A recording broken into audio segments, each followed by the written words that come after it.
Unemployment rate for my administration is the lowest of any U.S. president in recorded history, which is very nice. We have some good ones. We have some bad ones, too, by the way. Unemployment rates among African American, Hispanic American, Asian Americans has reached a record low in the history of our country, the lowest. African American youth unemployment has reached the lowest in the history of our country. So proud of that. African American poverty numbers have plummeted to their lowest rate ever recorded. Doing really well. Unemployment rate for women has reached the lowest level in almost 70 years. And the veterans' unemployment rate dropped to a record low. Unemployment rate for disabled Americans has reached its all-time record low also. These are incredible numbers, Rob. Workers without a high school diploma have received and achieved the lowest unemployment rate ever in recorded history. And that's so important. Without a high school diploma, we have a lot of great people that don't have a high school diploma, so we have record low unemployment. A record number of young Americans are now employed.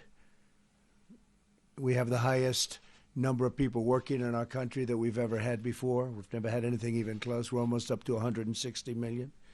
And we've lifted 10 million people off of welfare. And you know all about food stamps. We talk about it all the time. But millions and millions of people don't need food stamps anymore. It's not that we've lifted them off, which we have, but they don't need them anymore. They have jobs. They're doing really well.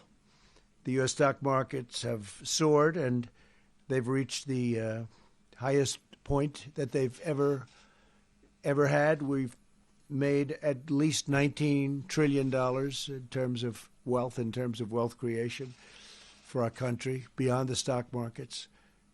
And we are now by far the biggest economy in the world. China would have caught us.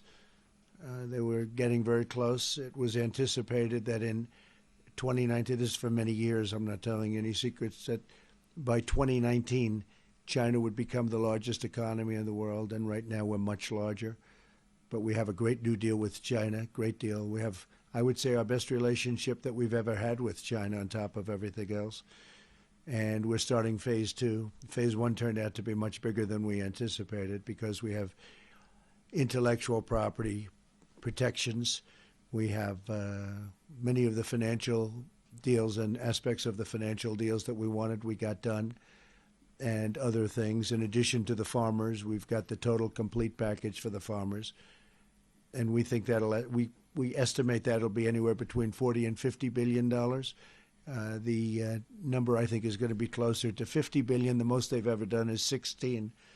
So we go from 16 to anywhere from 40 to 50 billion that they'll be purchasing. We're an economic powerhouse like actually we've never been. Jobs, factories, companies are pouring back into the United States. That's one of the reasons I've been in Davos is we have had conversations with other leaders of other countries where we've traditionally had tremendous deficits. I say you have to move factories and plants back here. They took a lot of them. They actually took a lot of them, and now they're going to move them back. They're not going to move them back. The companies are coming back because everybody wants to be here. But the countries also understand that we have to balance out our trade, and we're doing incredibly well in that way. And one of the people that was very important for me to meet from the World Trade Organization is Roberto Azevedo, and he is a highly respected man. He happens to be this gentleman right here. I thought I'd have him say a few words, but the World Trade Organization, as you know, I've had a dispute running with them for quite a while because our country hasn't been treated fairly. China's viewed as a developing nation. India is viewed as a developing nation. We're not viewed as a developing nation. As far as I'm concerned, we're a developing nation too. But they got tremendous advantages by the fact that they were considered developing and we weren't. And they shouldn't be. But if they are, we are. And we're talking about a whole new structure for the deal, or we'll have to do something. But the World Trade Organization's been very unfair to the United States for many, many years. And without it, China wouldn't be China. China wouldn't be where they are right now. I mean, China, that was the vehicle that they used. And I give them great credit. And I also Don't give the people that were in my position great credit, because frankly they let that all happen. But the vehicle was the World Trade Organization, and Roberto and I have a tremendous relationship, and we're going to do something that I think will be very dramatic. He'll be coming with a lot of his representatives to Washington sometime, maybe next week or the week after, and we'll start working on it. So I'd like to introduce just for briefly Roberto and say a few words on behalf of the WTO, and then I'm going to introduce Larry Kudlow to say exactly where we are in terms of our economy. Some of you know, but we've had some tremendous numbers just over the very recent past. So please, Roberto. Well, thank you, Mr. President, and I think it's fair to say that we have been saying for quite some time that if the multilateral system, if the WTO is to deliver it and perform its role in today's global economy, it has to be updated. It has to be changed. It has to be reformed. This is an agenda that is squarely before members. I don't think anybody in Geneva misses the point. I think they understand that the system has not been functioning properly in many areas. That's something that we're trying to address. I'm very happy that in the conversation today with President Trump, he agreed that this is something that needs to happen. The WTO has to change. We are committed to effect those changes, and this is something that we're serious about. And I am going to be, together with President Trump, as soon as possible, discussing what needs to change, what needs to be effected in the WTO, and we're committed to doing that. And of course, I will be talking to all the other WTO members, making sure that they all understand that this is serious. This is a path that we all have to be on together if we want to make the WTO relevant and performing to today's requirements, frankly. So thank you very much, Mr. President. It's an honor to be with you and with everybody else. Thank you. Thank you very much. Thank you. Larry, please. Larry. Thank you, sir. So I think we're coming into the new year with a lot of positive momentum in the economy. And again, I want to repeat what President's speech yesterday. These are transformational free enterprise policies, lower tax rates, across the board deregulation, energy independence, and breaking down trade barriers for better deals for exporting. Just recently, we've seen all the confidence surveys are strong. Consumer confidence, business confidence, small business confidence. The huge stock market rally, which continues, is, I believe, a sign of business and consumer confidence and predicting an even stronger economy in 2020. Also, lately, housing markets are very strong. We've seen some huge numbers in new housing starts and existing and new home sales. That's a great omen. It's a leading indicator. And even with softness in manufacturing last year, we're seeing now the IHS market surveys for PMI manufacturing up 4 straight months for the U.S., and I think that's a terrific sign of a comeback. I think the president's trade deals have inspired a lot of confidence among large and small businesses, and I think it's going to add at least a half a point to GDP this year. I think we're going to be moving into the 3% zone. We still have to cope with the slowdown in Boeing. We'll see how that plays out. But I think USMCA and the China deals are going to add a lot to growth this year and the years ahead. And the great part about this to me, I've been around for a while, is when you look inside, look under the hood, in this growth spurt with 3.5% unemployment and virtually no inflation, which itself is a remarkable development, it is the American middle class, it is the American blue-collar middle class. They have the fastest wage growth, and in fact, the lower wage folks are getting the fastest wage increases, exceeding significantly from what their managers are making. And I would add also, as the president has indicated, in this stock market rally, I know it's commonplace to say it only helps a few rich people. That is just not true. Over half the households in this country own shares through 401ks and IRAs and brokerage accounts and so forth. You look at the numbers, and the CEA just published a great slide book on this. The bottom 50% has had a 47% increase in their net wealth, consumer net wealth. between home prices and share prices, and that is a booster rocket to this economy. It not only gives them confidence, it gives them some serious spending power, and consumer spending numbers bear it out. So ours is an optimistic message, and I think the president really carried the day in his speech yesterday. Thank you, sir. Thank you very much, Larry. I mean, when you think that soon, it'll start pretty soon. It's already started to a certain extent. I asked them to do it. China is going to be purchasing more than $250 billion worth of goods from our country. That's massive. Those are numbers that nobody's ever heard of before. And that number can grow. It can grow. With time, it's going to grow substantially, I predict. And then you have the USMCA, Mexico, Canada, and that's massive numbers we're talking about there. And we made a deal with Japan, $40 billion. And we made a deal with South Korea. That's a tremendous deal also. That was a horrible deal. We turned it into a really good deal. So it was really something. While we were in Davos, most of you know this, we met with the world leaders, various world leaders, including the president of the European Commission, who we're going to start negotiating a trade deal with, because the European Commission was, frankly, in many ways tougher than China. I say that respectfully, but that's the way it is. They've taken advantage for a long time, and so we're going to have a deal. I suspect we're going to be able to make a deal. Otherwise, we'll have to do something else. And I think they're going to make a deal. They haven't wanted to negotiate with past presidents, but they're going to negotiate with me. The president of the Swiss Confederation, who's been very nice and terrific.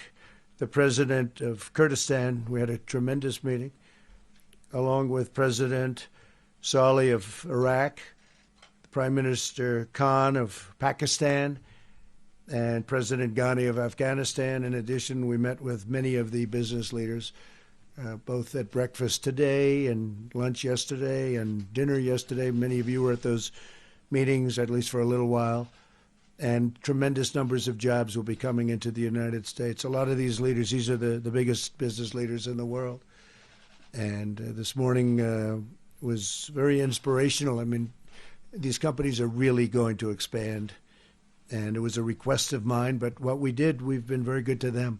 They're all doing very well. And we have companies from Europe, companies from Asia now coming to the United States. That's where the action is, as one of them said. That's where the action is. So it's really been great. And now we'll be leaving and going back to Washington. Okay? Yes. Mr. President, Go ahead. All right, Mr. President, do you want to hear from witnesses in the impeachment trial? Your team has been a little inconsistent on this. Well, I'll tell you the way I look at it. It's a total hoax. It's a disgrace. They talked about their tremendous case, and it's all done, their tremendous case. They had no case. It's all a hoax. It's a con job, like Schiff. He's a corrupt politician. Now, I'll leave that to the Senate. The Senate's going to have to answer that. I have great respect for the Senate as a body and many of the individuals. I have great respect. So I'll leave that to the Senate. But this is the greatest witch hunt. This started from the day I came down with the future First Lady. The day we came down the escalator, this started. And I watched they've been driven crazy. You know what's driven them crazy? All of these record numbers on unemployment, African American, Asian American. You take a look, Hispanic American is numbers that nobody's even believing. They're looking at all of this. They're looking at this tremendous success, the likes of which they've never seen before in this country. They've never seen anything like this. And it's driven the Democrats crazy. As Congressman Green said, Al Green, he's a beauty. As Congressman Green said, we got to beat him by impeachment because we can't beat him in the election. And I hope that's true, because honestly, they can't beat me in the election. I don't think they can. I know what I'll be running against one way or the other. It's one of them. And I think we're going to do very well. But I think we're going to do well because nobody's done in the first 3 years, less than 3 years, because a lot of these numbers were taken from 2 months ago. They ended 2 months ago. In less than 3 years, nobody's done the kind of numbers we've done. So I'm going to head back and I'll be watching it, but it's really going to be up to the Senate. We're going to have them make that determination. Please. President. Yes, Mr. President. You were the keynote speaker here, but you shared some of the spotlight with a Scandinavian teenager, Greta Thunberg, Oh, that's very nice. who you had said needs to work on her anger. She had some very harsh words. I didn't about say anger, I said anger anger management. management. Yes, sir. She had some very strong words here that the United States and other industrialized countries need to do more. Do you still feel that you're doing enough? You talk about clean How air. old is she? She's 17 17 now. Oh. Yes. That's good. But what is your response to She her? beat me out on Time Magazine. But did you hear from other world leaders and business leaders who said that they think that she has a message that you No, I should didn't listen to? actually. But I would have loved to have seen her speak. I did not. No, not at all. I think aspects of it are, I think that some people they put it at a level that is, unrealistic to a point you can't live your lives. We want to have the cleanest water on earth. We want to have the cleanest air on earth. Our numbers, as you saw, we had record numbers come out very recently. Our numbers are very, very good. Our environmental numbers, our water numbers, our numbers on air are tremendous. We have to do something about other continents. We have to do something about other countries. When we're clean and beautiful and everything's good, but you have another continent where the fumes are rising at levels that you can't believe. I mean, I think Greta ought to focus on those places. But we are doing better right now than we've ever done in terms of cleanliness, in terms of numbers. We have a beautiful ocean called the Pacific Ocean, where thousands and thousands of tons of garbage flows toward us, and that's put there by other countries. So I think Greta has to start working on those other countries. By the way, congratulations on your show. Thank you very much. They made a very wise decision. Thank you very much. We invite you for an interview whenever Oh, you're good. available. Can I ask you, just to be clear, and for future presidents, is abuse of power an impeachable offense? Well, you're going to talk to the lawyers about it, but I will tell you, there's nothing here. I had a very innocent conversation with a very fine gentleman from the Ukraine, and it was based on that. People don't even want to talk about the conversation. I got to watch glimpses in between all of these meetings that I just told you about. I got to watch glimpses of what is taking place, wasting time in Washington. And I watched, they don't talk about my conversation. They don't talk about my transcripts. Remember this, when Schiff made up the phony story and he repeated it to Congress and the world, and it was a totally phony story, then I released the transcript. There was supposed to be a second whistleblower. What happened to him? There was, wait, otherwise I won't do your show. Wait.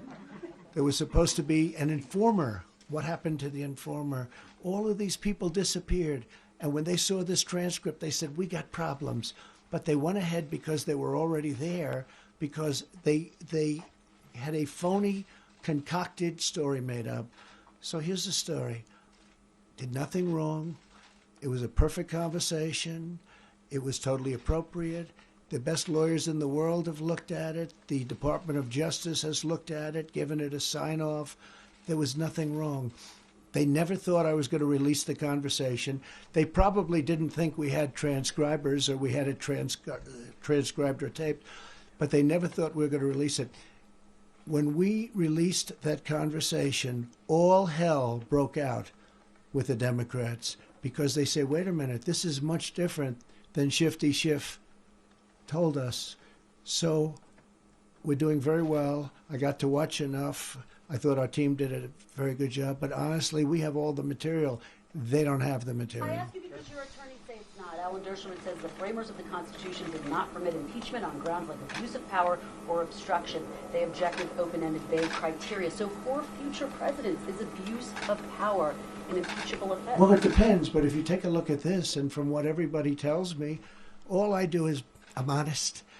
I make great deals. I've made great deals for our country. Now we're working with the WTO. You're probably surprised by that, but there's been a long-term abusive situation to the U.S. I make great deals for our country, and they're honest deals. And when you read that transcription, and by the way, it wasn't one call, it was two calls. Nobody likes to talk about that. There was one call which was perfect, and then there was a second call, I guess a couple of months later, which was perfect. The president of Ukraine said it was perfect. The foreign minister of Ukraine said it was perfect. So if we have a transcription, we have the call, and we have the person on the other side of the call saying it was good. Now, here's the other thing. They got their money long before schedule. They got all their money. What nobody says is very important to me. Why isn't Germany paying? Why isn't UK paying? Why isn't France paying? Why aren't the European nations paying? Why is it always the sucker, United States? That's one. And the other thing I wanted to check very carefully, and is very important, is corruption. And we do that too. This was a perfect call, and I think we're doing very well. President. Thank you, Mr. President. For the phase 2 China trade deal, do you expect human rights in Hong Kong to be part of the discussion? We are discussing that already, yes. We would like to see if we can do something. But again, we're doing a trade deal, and it's a very big deal. Phase 1 is done. Phase 2 is being discussed. We are discussing aspects of your question, yes. Mr. President, thank you. Just to clarify on Paula's question, we know that the Senate will set the rules for witnesses, but what do you want? At one point, you demanded witnesses. I can live either way. But what do I you can want? live. I'll tell you what I think. It's such a hoax. I think it's so bad for our country. When we have the head of the World Trade Organization here, and he has to listen to this nonsense about a call that was perfect, that nobody talks about. I never see them talking about the transcription. I never see them talking about the call because there's nothing to say. You read it. Somebody should just sit there and read it, and everybody's going to say, you mean that's an impeachable event? If that were impeachable, Lyndon Johnson would have had to leave office in his first day. Kennedy would have had to leave office his first day. It's a hoax. And you understand it's a hoax better than anybody. It's a hoax. And that's the way it is. Yeah, go ahead. Mr. President, a question on Iran. Initially, you said repeatedly to Americans that after Iran retaliated for the Soleimani strike, no Americans were injured. We now know at least 11 U.S. servicemen were airlifted from Iraq. Can you explain the discrepancy? No, I heard that they had headaches and a couple of other things, but I would say, and I can report, it is not very serious. So you don't consider potential traumatic brain injury serious? They told me about it numerous days later. You'd have to ask Department of Defense. No, I don't consider them very serious injuries relative to other injuries that I've seen. I've seen what Iran has done with their roadside bombs to our troops. I've seen people with no legs and with no arms. I've seen people that were horribly, horribly injured in that area, that war. In fact, many cases those bombs put there by Soleimani, who's no longer with us. I consider them to be really bad injuries. No, I do not consider that to be bad injuries, no. The EU trade deal, do you have any timeline for that? And if you don't hit that timeline, if there is one, are you automatically going to go to auto tariffs, or is there another avenue other than auto tariffs? Yeah, great question, actually. I don't have a timeline, but maybe I do in my own mind. They have to move relatively quickly, but they have to treat us fairly. The European Union was formed pretty much for this reason, I suspect. You know, if you really think about it, why was it formed? They formed their airplane company, which does very nicely, and now is doing better than ever because Boeing has not had a good time of it. They better start recovering fast. I hope they do. They have some good people in there now. They have great people in the company, but they have some good people leading it now. So hopefully that'll be taken care of. But I know I have a date in my mind, and it's a fairly quick date. And if we're unable to make a deal, then we'll do even better. We'll do even better. But they haven't treated us right. Look, the United States has been losing $150 billion and more for many years. $150 billion. More. I mean, really more than that with the European Union. They have trade barriers where you can't trade. They have tariffs all over the place. They make it impossible. They are, frankly, more difficult to do business with than China. We have a great relationship with China now. We had some testy moments, very testy, beyond testy. Worse than a lot of people would understand. But we got it done, and I think phase 2 will go nicely also. But with the European Union, and frankly, I'll be honest, I wanted to wait till I finished China before I went to work on, respectfully, Europe. But Europe, is so beautiful. I guess a lot of us come indirectly from Europe. Isn't that nice? But they are actually more difficult to do business with than China. All you have to do is ask Boris. But I think Boris is going to be okay, too. I think he's going to come out great. I think he had a lot of guts. He's done a terrific job. I think he's in a good position, which they would have never been able to do before Boris. I have a date. I have a very specific date in my mind. Before or after the election? Your election? Before. I think we'll have a deal before. With the EU? Yeah, I think so. They have to do that. I mean, I don't want to, look, I'm not saying it from strength or from weakness. I'm just saying they have to do it. They wanted to make a deal, our nation, our country, wanted to make a deal under President Obama. The EU refused to talk to them. And then they said, no, we like it the way it is. Of course they like it the way it is. They're making 150 billion plus, right? And as you know, President Bush was desperate to make a deal. They wouldn't even talk to him. Me, they're talking to. And we'll have a deal. If we don't have a deal, we'll do even better. Yes, Mr. President, is it true that you're considering extending the travel ban, and if so, to which countries? So we have a travel ban. It's a very powerful ban. And a lot of, I heard a reporter recently say, he lost the ban in court. They didn't say that we won it in the Supreme Court. I'd say that's a little deceptive, John, wouldn't you? He said he lost the travel ban. I didn't lose the travel ban. The travel ban was lost in the lower courts and won in the Supreme Court 2 years ago. No, we're adding a couple of countries to it. We have to be safe. Our country has to be safe. You see what's going on in the world. Our country has to be safe. So we have a very strong travel ban, and we'll be adding a few countries to it. Could you give us a hint about the region or the country? Well, it's going to be announced very shortly. Okay? John. President. Yeah, John. Thank you, Mr. President.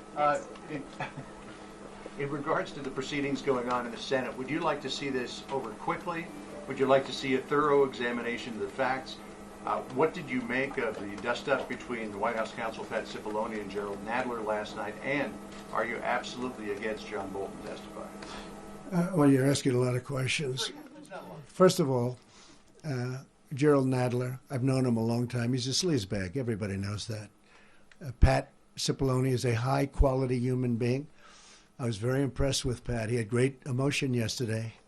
Pat's a brilliant guy, but I've never seen that emotion, and that's real emotion. That's because he knows this is a hoax. And I was very proud of the job he did. I've known Jerry Nadler for a long time. He's opposed many of my jobs. I got them all built, very successfully built in New York. But so we have yet another fight. Isn't it amazing? Isn't it surprising? Isn't it amazing? But if you look at other aspects or other parts of your question, I think that I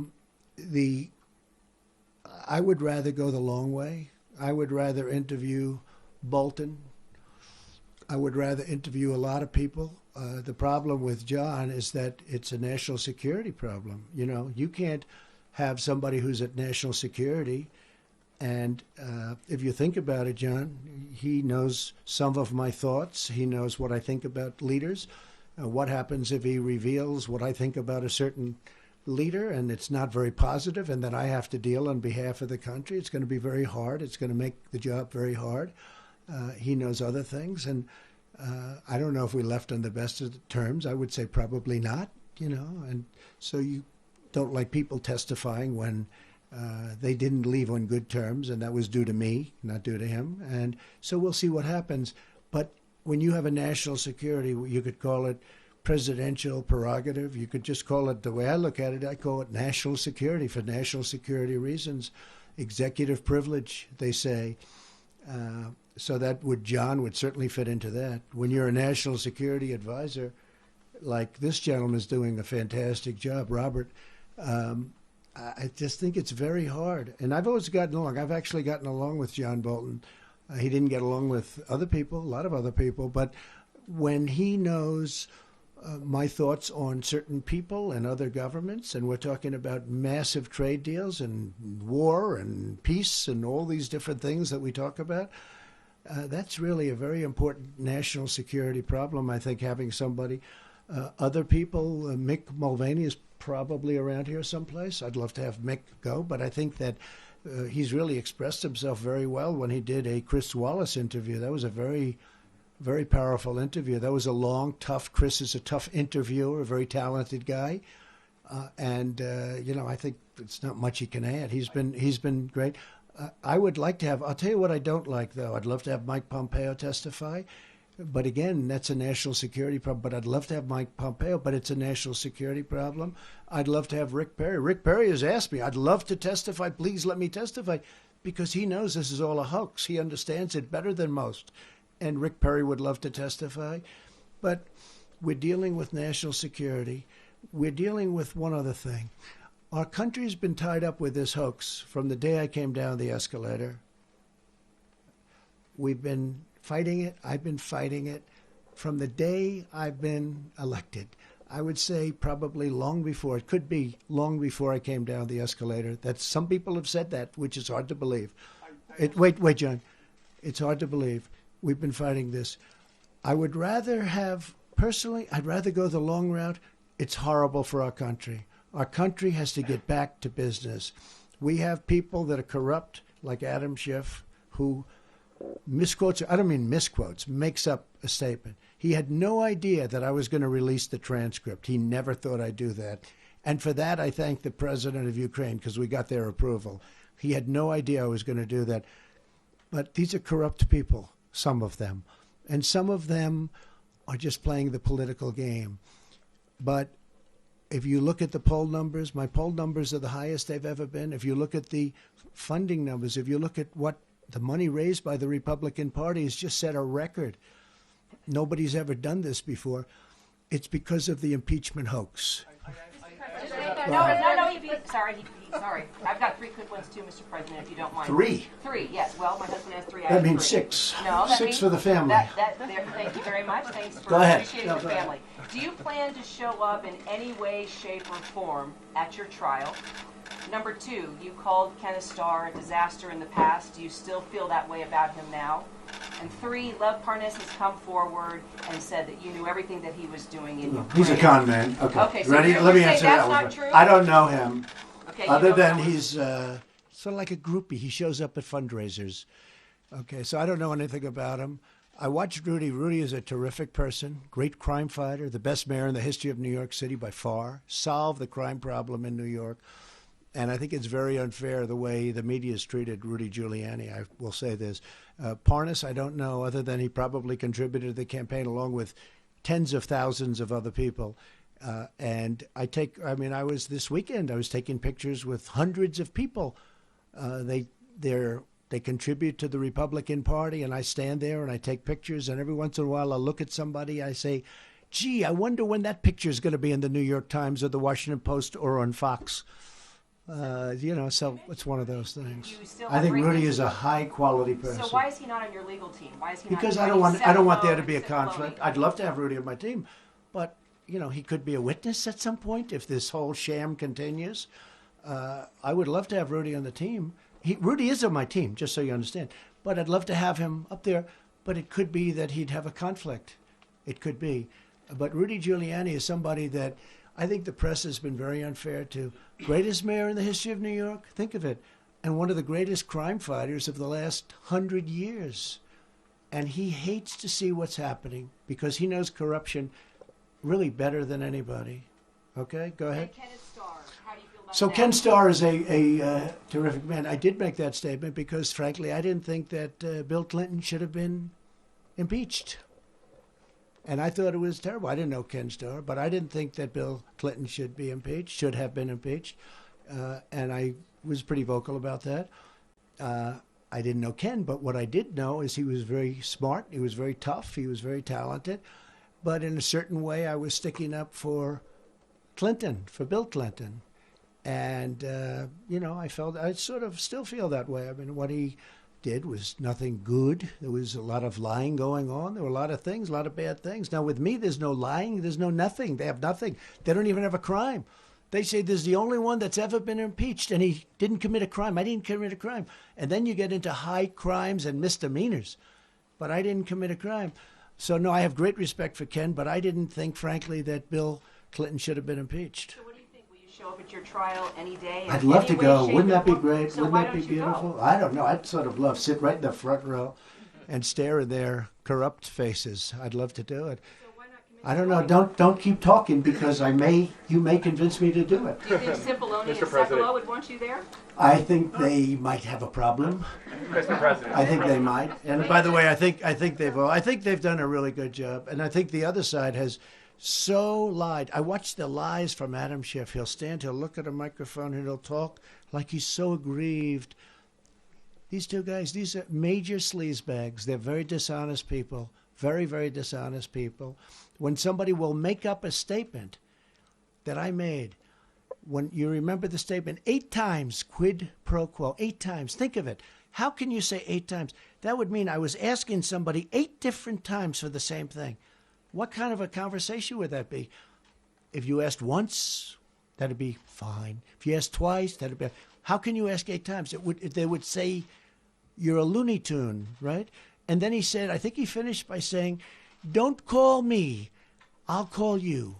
That I said that. He made that statement. Don't call me, I'll call you. And he didn't say he made it up. Now, ultimately, he had to, in a sense, apologize. He can hardly apologize, but he had to apologize because, fortunately, we had a tape. We had the transcripts. I am so happy that I had the transcripts because it showed he's a liar and he's a fraud. And they continue to just go on and on. But this has happened to me with the Russian hoax. This has happened to me. I called it the witch hunt, greatest witch hunt in American history. And the Mueller report, which exonerated totally. There was no collusion after all that. 2 years, there was no collusion. And then what happened? Jill Stein from the Green Party gets called a Russian agent by Crooked Hillary. And then Tulsi Gabbard, I don't know either of them, but I know they're not Russian agents, gets called a Russian agent. This is what these people do. They demean, and the press plays in because the press largely is their partner. And you know, one thing, if we could straighten out the press in our country, we would have a place that would be so incredible. The press is so dishonest, so corrupt. I read it all the time. Stories. I don't mind bad stories when I deserve bad stories sometimes. But when I do something great or good, let it be written about good. Same thing with other people.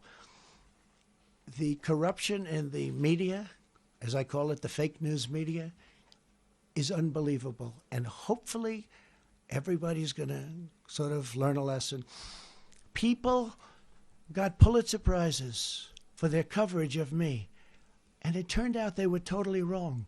Other people, Sean Hannity, Rushbo, a lot of great people, a lot of great writers. They got it right. They didn't get Pulitzer Prizes, but they got it right. The Russian hoax was a terrible thing. The dossier was a phony deal paid for by Hillary Clinton and the DNC and used in the FISA courts, totally illegally. No, it's a terrible thing that happened. This was a takedown attempt at a sitting president of the United States, and we caught them. So let's see what happens. Mr. President, would you consider delaying the State of the Union if the impeachment trial has not? I don't see it. No, I don't see it. No, a very excellent writer, Bob Woodward. I guess he's doing another book on Trump, but this time I'll actually give him an interview. He said, "You're enjoying this, aren't you?" I said, "No, I'm not enjoying it." He said, "No, you act like you're winning and you won. You're actually enjoying it." I said, "I'm not enjoying it. I'm doing it because it's very important what I'm doing. I consider what I've done here with this whole witch hunt from day one, with the insurance policy, with the horrible statements made between Strzok and Page and McCabe and Comey, who lied to Congress and did so many other bad things. He lied and he leaked. When I finish, I think that this is going to go down as one of the greatest things I've done for our country. These are bad, corrupt people. These are bad people and very bad for our country. Thank you very much, everybody. Thank you. Thank you very much. Who's paying for your private lawyers, Mr. President? The taxpayers? Or you?